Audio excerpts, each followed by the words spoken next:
of mind training, which is, at this point now we've gone through 5 points of beginning the path, practicing an open mind, open heart, which we call bodhicitta, looking at our conduct, and now at this point here we're measuring. This point is, how do we gauge our practice, our progress? How do we measure our progress? Our practice. Are we really succeeding in training our mind and diminishing our attachment to the self? What about me? What's in it for me? But not in the sense of like measuring my practice. Let's see how good I am. How good am I doing? It's like, and again, there's a little bit of self-cherishing there again, self-clinging. So it's really just having an honest look. Am I okay? I'm practicing these teachings, these slogans, these reminders that are really there to remind me of like, let go of this, this self. Is that happening, or it's kind of gauging? So at this point here, there's 2 slogans that I wanted to bring up. The last 2 slogans actually of this teaching, and the first one is always maintain only a joyful mind. Always maintain a joyful mind. And the second one is, if you can practice even when distracted, you are well trained. So I'll read a little bit here from this teacher, Judy Leaf. She says, joy doesn't have that good a reputation in our culture. We tend to associate it with stupidity or with people who are spaced out or dumb. People who are ignorant of the state of the world or simply too self-absorbed to bother. How can you be joyful when there are so many problems? What about the truth of suffering, the problem of greed and craving? What about warfare, oppression, prejudice, and on and on? Furthermore, joy seems boring. There's no drama in it. For excitement, we need conflict, anger, intensity. Get out there and protest. Rrr. Spray paint that wall. They don't want to remove it? I'll show them, Clearly, the slogan is not referring to an ignorance is bliss type of joy. So it's not that joy of like, everything's groovy, man. And it does not imply that everything is okay. Buddhism is known for telling it like it is and for not being afraid to face the hard truths. And the truth is that everything is not okay. Yet we are still advised to be joyful. So, always maintain only a joyful mind. So from the point of view of the mind training, training our minds to diminish the self, and the measure of our practice, how's our practice going? Maintaining a joyful mind really doesn't mean like to go around just like everything's great, but really it's about when the chaos, when the unpleasant situation comes, can we maintain this mind of joy and space? Can we be happy that, an opportunity, that's right, I'm working on diminishing this idea of me first, so why not be happy when somebody cuts me off on the freeway, when somebody harmed me in some way, cheated me, But our first reaction is like, how dare they? How could they do that? I can't believe they did that. I thought they were my friends, In a way, that's not really having a realistic view of reality in the world, right? Which is, there is. Not everything is not okay, right? There's homelessness, there's war, there's violence. How do we meet those situations when we're confronted with them? Right? That's the measure of mind training, how well we've trained our mind. So maintaining only a joyful mind is just kind of whatever the situation is. Happiness, a pleasant situation. Yeah, of course we enjoy. That's easy to enjoy, right? A pleasant situation. Easy to enjoy. But even then, sometimes we see someone who's not having a good time with it. Depending on their conditions, whatever's happening with them. How could you be so happy? Don't you realize there's a war in Ukraine? Yes. But what about this? Just this. Perhaps we're sitting here in a meditation room, having a nice time, enjoying a nice sit, hearing a Dharma talk, silence, We don't have to feel guilty about it or feel like, oh, how can I be enjoying this when that's going on? That. But what about this? How do we meet this with a joyful mind? Just in equanimity. Just, oh, okay, this is great. And when an unpleasant situation, maybe we get home, like Travis was sharing after the retreat, when he got home, it was pretty chaotic, So how do we meet that? Can we maintain a joyful mind? I would say that Travis, I believe he met it with a joyful mind, understand, doesn't mean we have to go, everything's okay, man, but just meet it. And the joy comes of what we've learned, how we've trained our mind, that we can hold the space even for an unpleasant situation. That's joy. Right? That's not pushing away. It's not pulling in. We don't have to let's celebrate an unpleasant situation. Wow. But it's just meeting it with a mind that's at ease and spacious. And that, just think about that. How that helps others, helps the situation. Sure, it's challenging, it's difficult, but not impossible. The self-grasping makes it solid and more difficult. It takes more effort to make it, to be uncomfortable. To hold on to that. What are we holding on to? This makes me uncomfortable. I don't like this. I want it to change. A joyful mind, a mind that's with joy, appreciates. It's an appreciative attention just to whatever is happening. Oh yeah, that's right. The teachings say there'll be good times, there'll be bad times. But we just stay kind of like in this posture that we talk about, right? This is what we're practicing when we're sitting for 30 minutes. In stillness, just noticing the thoughts, coming back to the breath. Or noticing the thoughts but not getting carried away with them, just noticing they're just like clouds, passing clouds. So this training, this formal training, now off of the cushion. We carry that attitude, we carry this mindset, this mind of ease and relaxed. And we're not easily, pushed off our cushion in the world because, there's difficult things, difficult situations. Each one of us, we have many pleasant situations and we have difficult situations. When a difficult situation comes for a practitioner rather than saying oh, why is this happening to me? Like I said, this joyful mind, oh, it's welcomed, an opportunity to practice.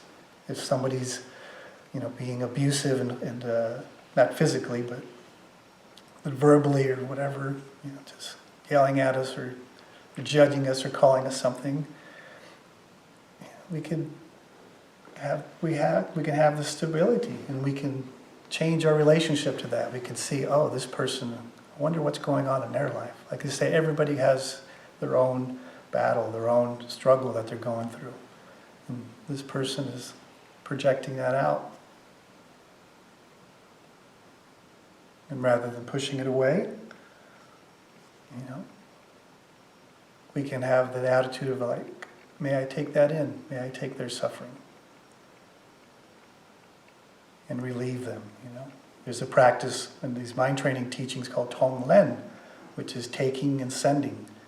A practice that we do with the breath, So we don't always have to be on a cushion. We can be in the world, a difficult situation.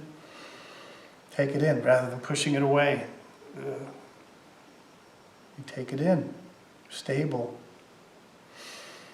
Take in this person's uncomfortableness, their fear, their aggression, and send out our stability, the peace and ease that we feel, send it out on the out-breath. This is working with our conditions. Someone might say, well, what if somebody's like beating you up and abusive? And it doesn't mean we stay in that situation. We take ourselves out of that. Because if we really have no self-cherishing, no ego clinging, we're just thinking of other, why would we want someone to cause harm to us or others? You're kind of like supporting their aggression in a way. So we take ourselves out of that situation. Yeah, it's difficult sometimes, very difficult, but not impossible.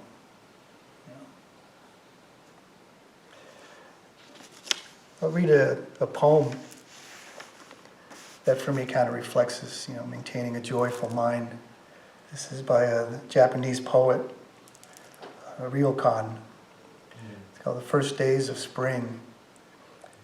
He says, the first days of spring, the sky is bright blue, the sun huge and warm. Everything's turning green. Carrying my monk's bowl, I walk to the village to beg for my daily meal. The children spot me at the temple gate and happily crowd around, dragging on my arms till I stop. I put my bowl on a white rock, hang my bag on a branch. First, we braid grasses and play tug of war. Then we take turns singing and keeping a kickball in the air. I kick the ball and they sing, they kick and I sing. Time is forgotten, the hours fly. People passing by point at me and laugh. Why are you acting like such a fool? I nod my head and don't answer. I could say something, but why? Do you want to know what's in my heart? From the beginning of time, just this. Just this. So that poem for me there illustrates this maintaining this joyful mind, going about what he needs to do. He needs to eat, so he's going to, for his alms, right? He doesn't tell the children, go away, don't bother me, I gotta eat, I gotta go get some food. He stops. Just this, these children, they want to play, and enjoys that with a joyful mind. He gets criticized, right? People saying, what are you doing, you fool? Doesn't move him, doesn't shake him. He says, I nod my head and don't answer. He nods. He doesn't shake his head, no, he just nods and doesn't answer. And then he says, you want to know what's in my heart? From the beginning of time, just this. He doesn't say, do you want to know what I'm thinking? It's what's in our heart, right? Maintaining a joyful mind through every situation, even when we're getting criticized, whatever's happening, whatever needs our attention. Do it with a mind that's joyful. If it's something pleasant, joy, easy to enjoy. Unpleasant, joyful that there's an opportunity to practice. An opportunity, again, to let go of how I want it to be.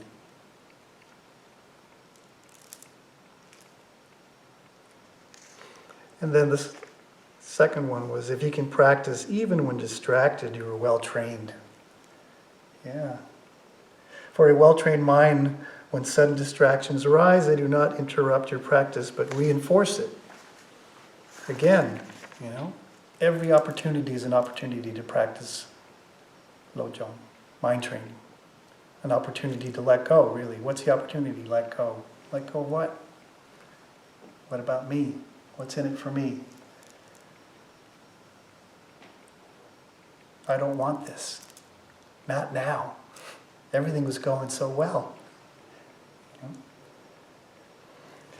So if you can practice even when distracted, you're well trained. We were kind of talking about that earlier. What does that mean? Just it can mean different things. Whatever the distraction is, the distraction could be, we're sitting on our cushions, right, practicing, and somebody coughs or drops something, kind of shakes us out of it, and we're kind of annoyed. They disturb my practice. What's the matter with them? But see that they destroyed or they disrupted my practice. But if we just sound, maybe we're kind of in a dull state and somebody dropped their water bottle, clang, kind of snapped us out of it. Cool, how great is that? That kind of brought our mindfulness back up, awake. It's kind of like when we're, learning how to ride a bike, and we're doing good, and all of a sudden maybe we kind of lose our balance, But that loss of balance created the conditions, the situation to regain our balance. So that's well trained. We didn't fall.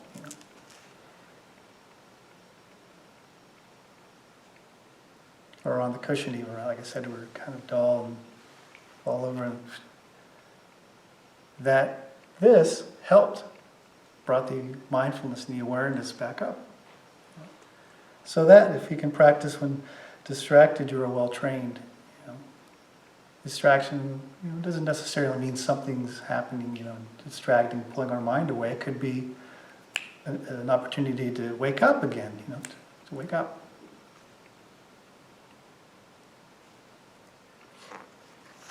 So these two really point at that there's so many opportunities if we're training in this manner and to awaken, to diminish the reinforcement of self, the self clinging, me, what about me, what's in it for me, I, me, mine.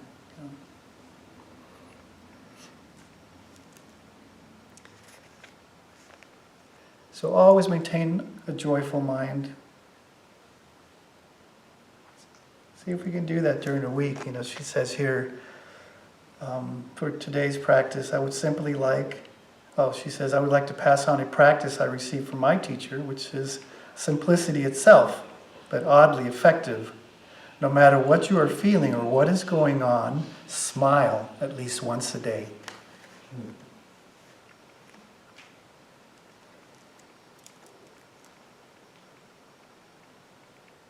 That's pretty simple, right? Straightforward. We can even kind of help ourselves just go, I guess, But humor is so important. It really is. Just to laugh when whatever's occurring. Or we were in retreat last weekend, in a silent retreat. And I went during dinner, I finished, I went to wash my bowl, and I came back out, and we have these picnic tables. And I was going to sit one way, but then it's like, I'll sit, the sun's going down, I'll sit this way. So I sat on the edge of the bench, but it's like a picnic bench. So I sat too far on the end, so I went, and I fell back, bam. And I laughed, and Jody helped me up. It's like, are you okay? So noble silence was out the window then, because it was necessary to communicate, you know. I laughed, you know. And I recognized that in the past, I probably would have been embarrassed and who pushed me, you know. Travis didn't set this bench up right. But instead there was joy. Even in falling back, just laugh, joy. Thank you, Jody. So this is, you know, that afterwards I was like, oh, that's interesting. I just laughed. There was no pride, you know, that I fell and everybody saw me. Oh my God. I missed it. Huh? I missed it. Travis missed it, so I'll repeat it at the next retreat. So it is possible just to not be so strongly held to how we want it to be, you know, what I look like, what I want to look like, and just let go of that. Be joyful, whatever's occurring, the state of mind. That was like a joyful mind. It was just relaxed and like, oh, geez, I fell. That was funny. Yeah. So thank you for your attention.